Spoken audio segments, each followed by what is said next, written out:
Salam alaikum, j'espère que vous allez bien. Aujourd'hui, on va entamer le troisième cours de la sémiologie traumatique intitulé La sémiologie de la hanche. Comme un plan du cours, on va commencer par une introduction, puis un rappel anatomique et fonctionnel, l'étude clinique en insistant sur les signes fonctionnels et les signes physiques. Ensuite, on a l'étude radiologique et on va terminer le cours par les différents aspects pathologiques, traumatiques, congénitales et dégénératifs. Dans l'introduction, on va définir la hanche ou bien l'articulation coxo-fémorale. C'est une articulation très mobile, profonde, stable, unie le fémur à l'os iliaque. Il s'agit d'une articulation plus congruente que l'épaule, c'est-à-dire que la stabilité est assurée par les pièces osseuses. C'est pourquoi une luxation de la hanche est beaucoup plus rare que la luxation de l'épaule. Bon, c'est une articulation importante. Elle supporte le poids entier du corps, dont le bon fonctionnement est capital pour la marche et la mobilisation des membres inférieurs. Le rappel anatomique. Maintenant, l'articulation coxo-fémorale, c'est une articulation de type énarthrose, permet les mouvements dans les trois plans ou là les trois directions. Une articulation de type énarthrose, ça veut dire la surface sphérique, et elle permet les mouvements dans les trois plans. Qui jette de la surface, elle est due à l'union de deux surfaces articulaires. L'une, elle est concave et l'autre, elle est convexe. Yak. Fait l'exemple de l'articulation, عندنا la portion concave هي la cavité acétabulaire, voici l'image, et la portion convexe هي la tête fémorale.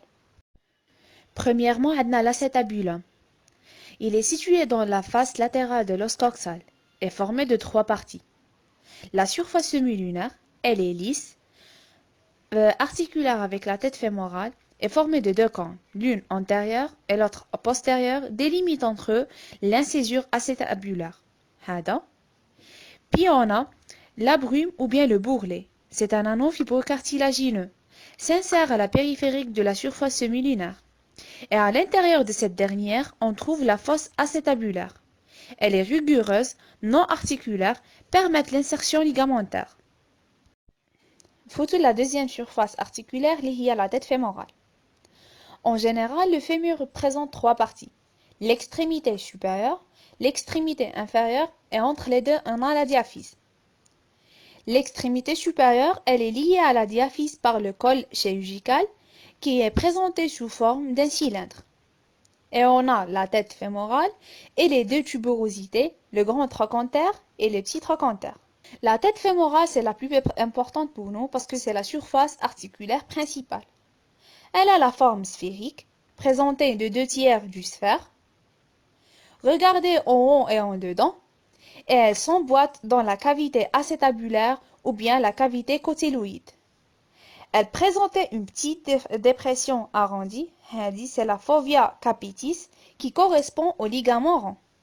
La tête fémorale présentait deux angles, l'angle cervicodiaphysaire et l'angle d'antéversion. Pour l'angle cervicodiaphysaire ou bien l'angle d'inclinaison, elle est obtenue par l'union de deux axes, l'axe vertical de la diaphyse et l'axe de col chirurgical. Il est ouvert en dedans, environ 130 degrés moyennement chez l'adulte. Alors pour l'angle d'antéversion ou bien l'angle bêta, elle est formée par une droite passant par le col de fémur et une droite transversale joignant les extrémités postérieures des deux condyles. Les condyles جبرهم في l'extrémité inférieure du fémur liée au tibia. Il est ouvert médialement et en avant, environ 15 degrés, et on peut aussi appeler cet angle de l'angle de déclinaison. L'angle cervicodiaphysaire présentait des malformations. Parmi eux, on a la coxa valga et la coxa vara.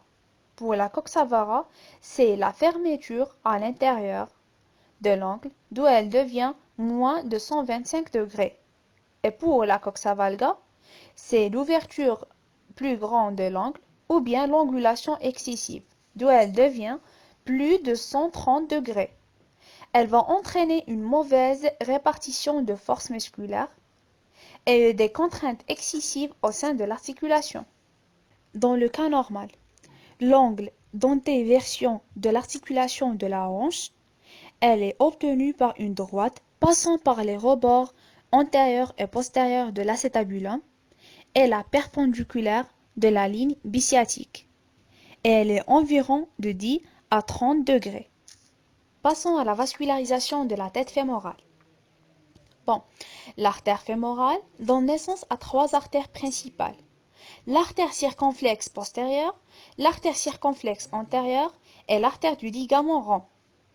Ces 3 derniers donnent 3 pédicules d'importance décroissante irriguant la tête fémorale.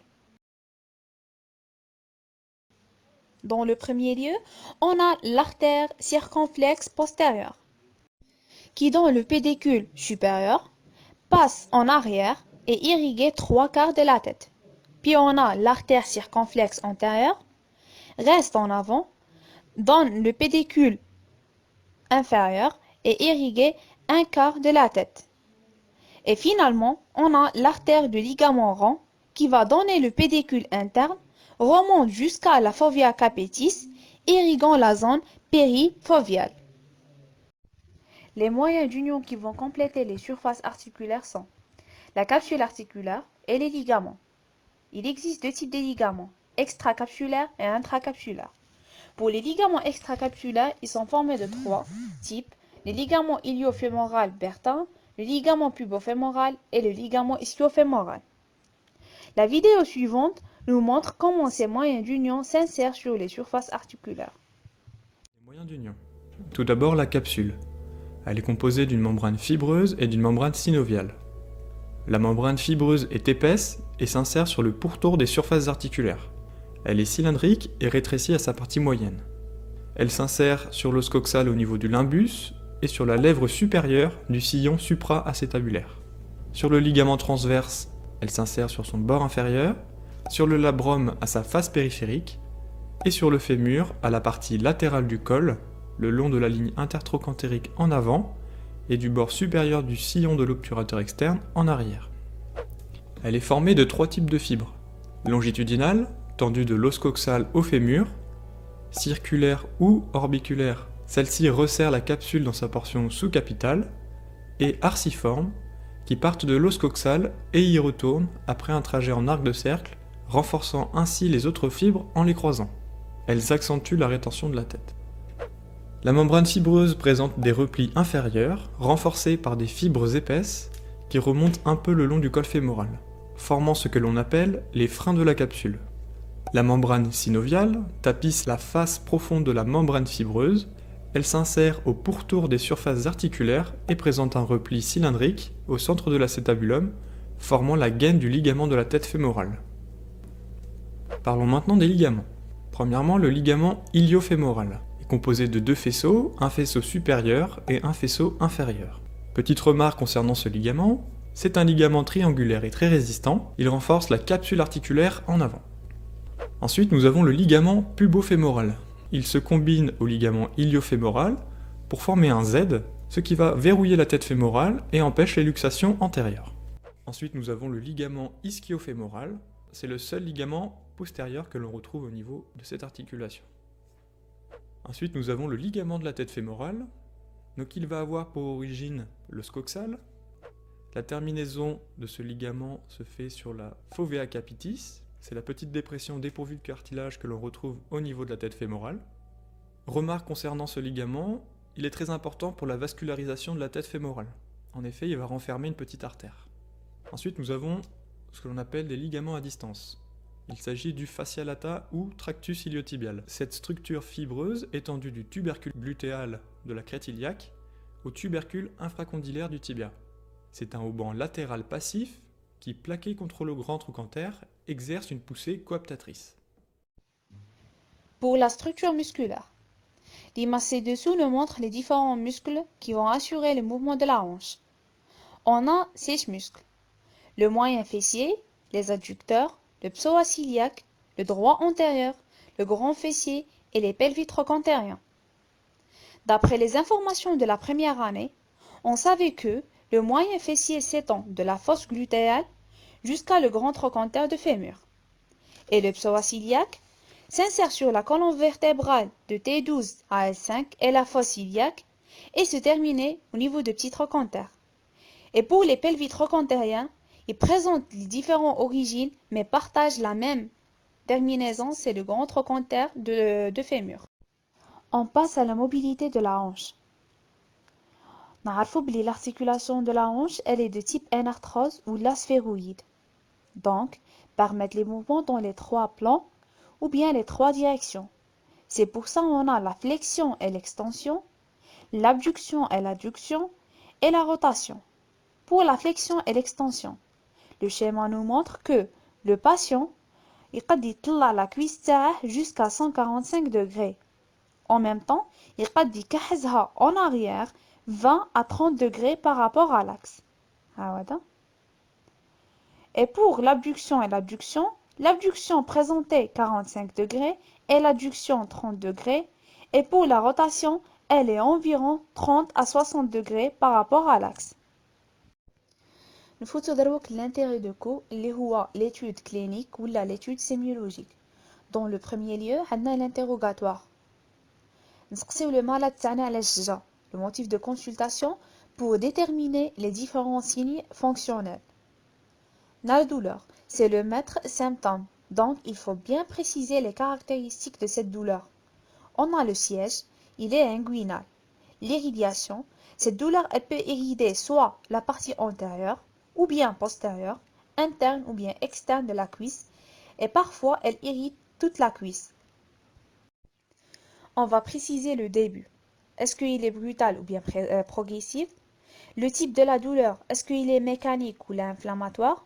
Pour savoir l'origine inflammatoire, on va rechercher les signes d'inflammation dans la cuisse, l'œdème ou bien le gonflement et la chaleur. Puis, on va rechercher les signes d'accompagnement.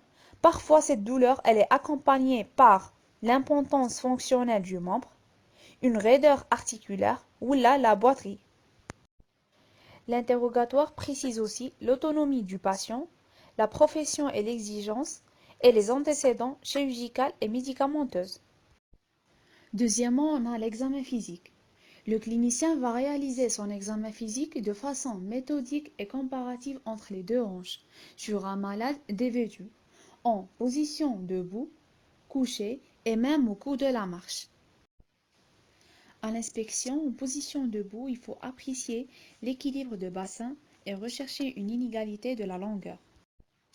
Puis à la palpation, on doit rechercher une amyotrophie des muscles fessiers ou bien de quadriceps par la mesure de diamètre de ces muscles, en déterminant la chronicité des lésions. À la marche, on va étudier le signe ou bien la manœuvre de Trendelenburg, appelée aussi la boiterie. Elle est effectuée pour apprécier la force de muscle moyen glutéal ou bien moyen fessier. Le patient est debout. On va demander de lever sa jambe légèrement du côté sain non douloureux. Et on remarque, si on a la contraction de moyen glutéal accompagnée par l'ascension ou bien l'élévation du bassin, on dit que le signe est négatif. Et si on remarque l'inclinaison ou bien le chute de bassin du côté opposé, on dit qu'on a une insuffisance de moyen glutéal et le signe de Trendelenburg est positif.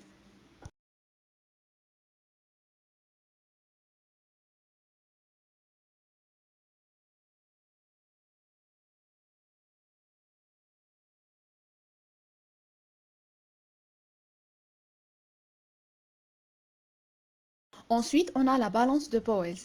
C'est un modèle biomécanique expliquant l'équilibre transversal du bassin en appui unipodal. Ça veut dire, lorsqu'on lève la jambe, le bassin reste en équilibre horizontalement grâce à les stabilisateurs latéraux du côté de la cuisse. Nous savons que la marche est une succession de pas avec une phase en appui monopodal.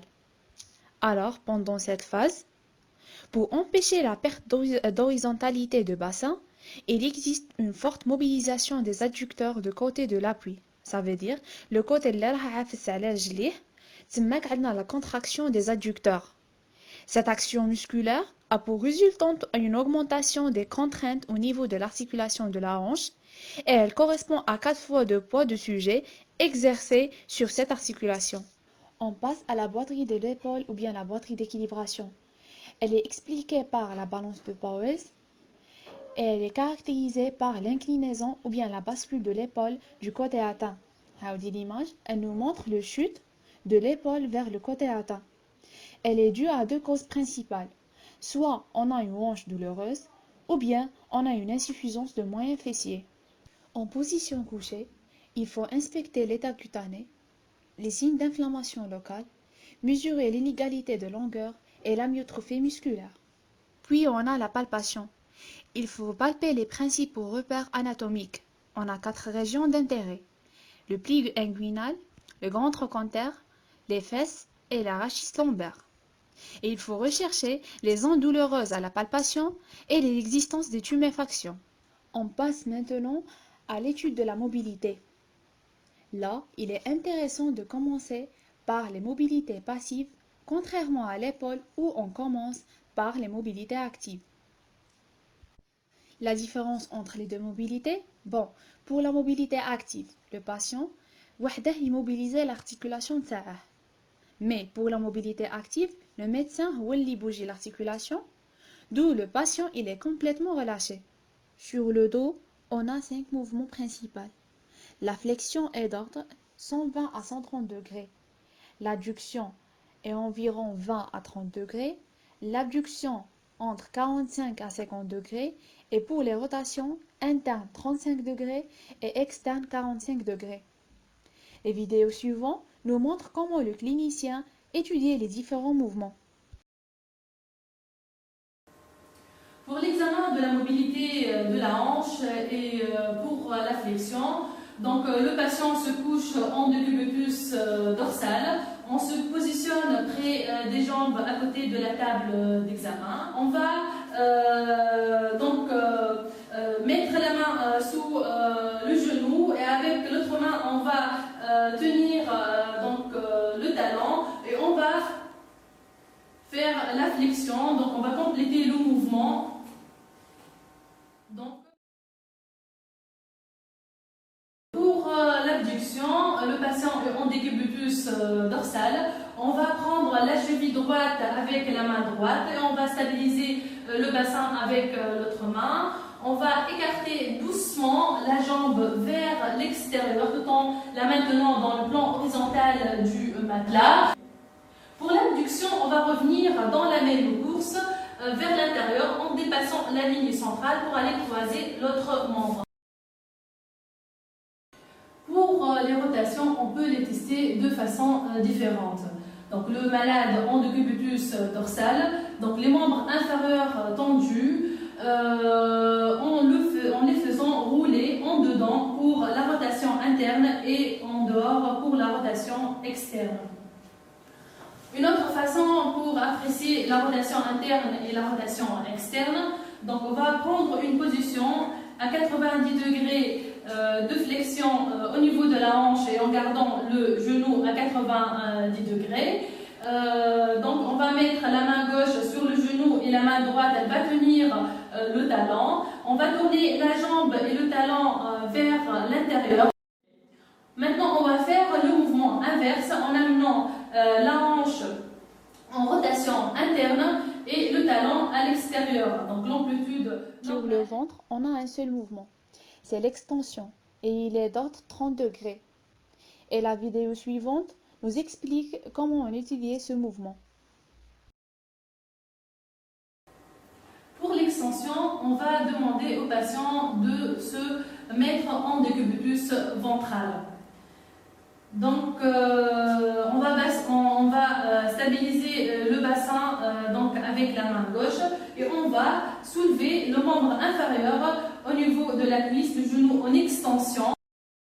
D'après le plan du cours, on va étudier la sémiologie radiologique normale de l'articulation coxofémorale. Pour l'étude complète de cette articulation, il est nécessaire de réaliser 2 clichés, un cliché de face et un cliché de profil. Le diapo nous montre 3 schémas. la hanche de face, le faux profil de l'exon et le centre cervico-obturateur. Pour le faux profil de l'exon, il est fréquemment réalisé. C'est un faux profil de l'acétabulum et un profil de la tête. Ils permettent d'apprécier et mesurer l'ouverture de la tête par l'acétabulum. Alors pour le centre cervico-obturateur, c'est un repère radiologique et courbe imaginaire formé par la partie interne du col de fémur et la zone inférieure de la branche iliopubienne. Donc, on a deux clichés. Un cliché de face, et le faux profil de l'exon. Finalement, pour les aspects pathologiques, on a 4 aspects. La luxation traumatique de la hanche, la fracture du col de fémur, la luxation congénitale de la hanche et la coxarthrose. Bon, pour faire la différence entre la luxation et la fracture, la luxation, c'est perte de contact des surfaces articulaires au sein de l'articulation, se produisent lors des traumatismes. Alors pour les fractures, c'est rupture de la continuité ou cassure de l'os ou bien de cartilage dur. Donc, on commence premièrement par la luxation traumatique de la hanche. C'est un déplacement permanent post-traumatique de la tête fémorale hors la cavité acétabulaire. هذا الكليشيه راه مبين لنا بلي لا تيت فيمورال راها ديبلاسي على لا كافيتي acétabulaire كما كنا دايرين لا ديفينيسيون قبيله. Il existe deux types de luxation qui se diffèrent selon le sens de déplacement. Les luxations postérieures présentent 75% et les luxations antérieures présentent 25%. Au cours de l'examen clinique, on remarque le raccourcissement de l'adduction et la rotation interne, et même pour l'abduction et la rotation externe. Pour le traitement, on utilise la réduction comme un geste d'urgence qui doit être effectué en anesthésie générale. Pour la luxation antérieure, on réalise un mouvement de traction dans l'axe de la déformation en fléchissant la hanche à 90 degrés, ce qui est montré dans la figure. Mais il faut éviter les mouvements ou bien la manœuvre en abduction parce qu'elle peut causer la fracture de col fémoral. Alors pour la luxation postérieure, on applique la manœuvre de Boller, qui consiste en un mouvement de traction dans l'axe du fémur, de la hanche et de genou, en fléchissant à 90 degrés. D'où on entend un claquement lors de la réduction. Deuxièmement, on a les fractures du col de fémur, entre la tête et la région trochantérienne. Ces fractures sont très fréquentes pour les personnes âgées dont les articulations et particulièrement le bassin fragilisent avec le temps. Voilà, on a deux clichés. Le premier à l'état normal et le deuxième à l'état pathologie, dont on remarque une séparation entre la tête fémorale qui reste liée à la cavité acétabulaire de la diaphyse. Bon, 90% des sujets âgés présentaient des traumatismes bénins, alors que 10% des sujets jeunes présentent les traumatismes violents. À l'examen clinique, on remarque l'impotence fonctionnelle totale du membre. Voilà, le patient associé par le raccourcissement de l'abduction et la rotation externe. Pour le traitement, on applique une ostéosynthèse visage pour les sujets jeunes et une arthroplastie pour les sujets âgés. L'ostéosynthèse visage. C'est une opération chirurgicale qui consiste à maintenir entre les fragments d'un os cassé grâce à des matériaux métalliques tolérés par l'organisme. Alors, bénéfique cliché sous forme des éléments opaques.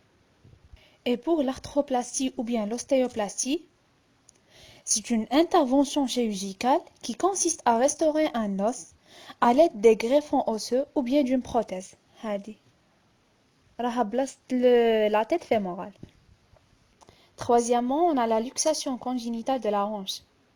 C'est un défaut de développement de l'articulation en intra-utéro.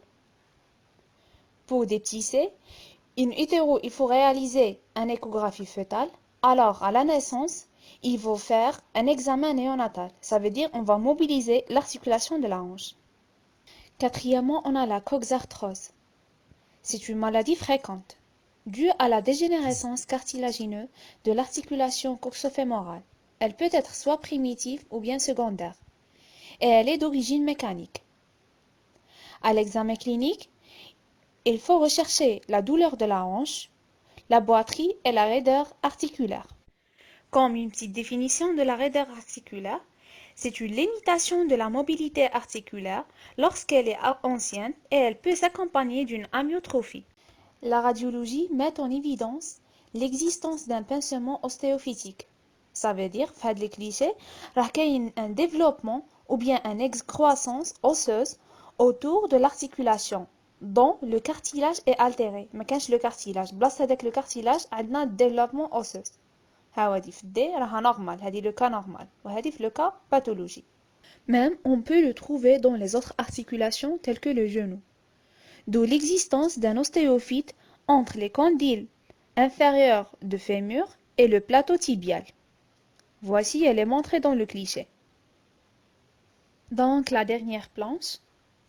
Au cours de l'examen clinique, il faut savoir que, toute douleur de la hanche, on doit penser qu'il y a un problème au niveau de rachis. Et toute douleur du genou, il faut bien rechercher s'il y a une anomalie au niveau de la hanche. Enfin, c'est à la fin de la vidéo. Je vous remercie de votre attention et je vous souhaite une bonne révision.